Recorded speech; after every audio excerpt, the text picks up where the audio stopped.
नमस्कार, आप देख रहे हैं न्यूज 31 और मैं हूं आपके साथ किरण। देश में एक सवाल बार बार उठ रहा है और हर बार और ज्यादा भारी होकर लौटता है।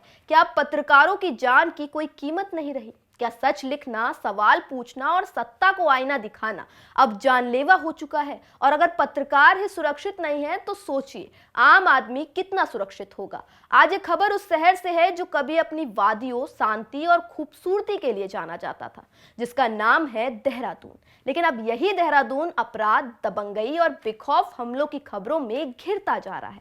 ये खबर है स्वतंत्र पत्रकार पंकज मिश्रा की। एक ऐसी मौत जिसे पहले फिसलकर गिरना कहा गया, फिर नशे की हालत बताया गया और अब उसी मौत में हत्या की धाराएं जुड़ चुकी हैं। 15 दिसंबर की रात देहरादून के राजपुर थाना क्षेत्र की दून विहार कॉलोनी पंकज मिश्रा के घर पर शराब पी जा रही थी। घर पर मौजूद थे अमित सहगल और उसका दोस्त पार्थोशिल। जो जानकारी सामने आई है वो कहती है कि पैसों के लेन देन को लेकर बहस हुई। धीरे धीरे बहस गाली गलौज में बदल गई और फिर वही हुआ जो अक्सर ताकत और नशे के मेल में होता है। आरोप है कि अमित सहगल ने पंकज मिश्रा के सीने और पेट पर लात घूंसे बरसाए और ये इतनी बेरहमी से किया गया कि पंकज के मुंह से खून निकल आया।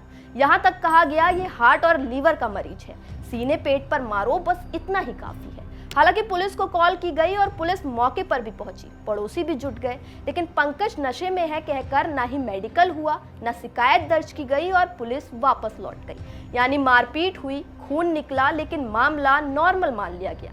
रात बीती और सुबह आने से पहले ही कहानी ने करवट ले ली। 16 दिसंबर की तड़के करीब 3 बजे पंकज मिश्रा दर्द से कराते हुए उठते हैं। पत्नी को आवाज लगाते हैं, बिस्तर से उठते हैं और जमीन पर गिरकर बेहोश हो जाते हैं। एम्बुलेंस बुलाई जाती है, दून अस्पताल ले जाया जाता है, लेकिन डॉक्टर उन्हें मृत घोषित कर देते हैं। दरअसल अब तक जो हादसा बताया जा रहा था वो अचानक संदिग्ध मौत बन जाती है और जब परिवार सामने आता है तो कहानी पूरी तरह बदल जाती है। मृतक के भाई अरविंद मिश्रा ने साफ आरोप लगाया ये हादसा नहीं, सोची समझी हत्या है।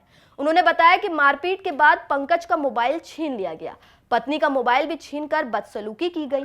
इतना ही नहीं बल्कि पुलिस कार्रवाई भी टाल दी गई और दबाव में पहली मेडिकल रिपोर्ट भी प्रभावित की गई।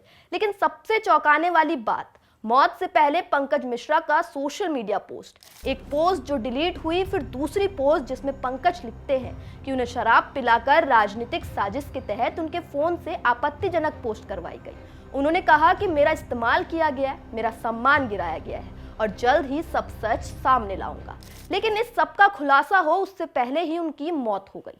अब पुलिस ने अमित सहगल और उसके दोस्त पार्थोशिल के खिलाफ हत्या का मुकदमा दर्ज कर लिया है।